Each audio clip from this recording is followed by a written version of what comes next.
बात हो गया कि जो खुद शीशे की महल में रहता है, दूसरे के ऊपर पत्थर फेंकता है। जो जंगल राज के युवराज हैं और वो युवराज उनके समय में क्या होता था, कितने डीएसपी और इंस्पेक्टर बन जाते थे और कैसे-कैसे लोग बीपीएससी क्लियर किए गए थे। तो उनको तो पीछे झाँक के देखना चाहिए। जो गुंडा राज और जंगल राज के नेता हैं, वो इस तरह की बात करते हैं, उनको शोभा नहीं देता है। पहले उस कलंक को तो पहले मिटा लें। आज तक वो सत्ता में क्यों नहीं आ रहे हैं? आज क्यों उनसे लोग पूरे समाज के लोग डरता है, पूरे बिहार के लोग डरता है? वही गुंडा राज, वही जंगल राज ना। तो जिस तरह से उनके शासनकाल में एग्ज़ाम ही नहीं होता था, वो घर पर लिख दिया जाता था। बिहार की क्या स्थिति थी, उनको पता होना चाहिए। हम लोग ने वो दंश को झेला है। दिल्ली में जब रहते थे तो लोग बोलता था, कितने में खरीद के लाए हो? तो ये उन्हीं का देन है।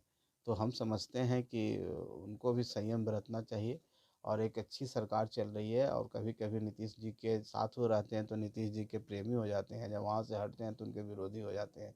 ये ड्यूल नीति नहीं चलेगी। उनको समझ लेना चाहिए, उनको सबक लेना चाहिए, उनको राज्य में घूमना चाहिए। 10 साल के बाद मौका मिल सकता है, जनता का आशीर्वाद है। जनता के बीच में जाएँगे तो निश्चित तौर पर मौका मिलेगा।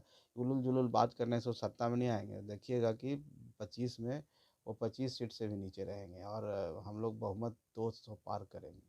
अब हम समझते हैं कि हम माननीय मुख्यमंत्री किसी एक पार्टी के तो मुख्यमंत्री नहीं हैं। पूरे प्रदेश के मुख्यमंत्री हैं और पूरे इस राज्य के मुख्यमंत्री हैं।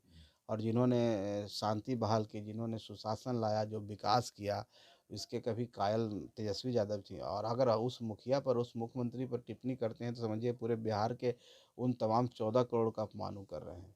क्योंकि बहुमत की सरकार है ना, बहुमत से सरकार है। आप इस बार देख लीजिए किसकी संख्या कितनी है।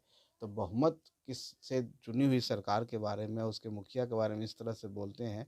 यही तो मैं कहना चाह रहा हूँ, तेजस्वी यादव जी यही नहीं सीख पा रहे हैं।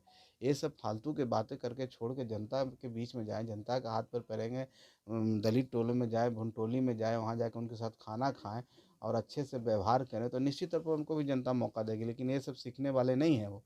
वही राज चाहते हैं, जंगल राज चाहते हैं। तो अब जंगल राज से जनता ऊब चुकी है, उनको दोबारा मौका नहीं मिलने वाला है।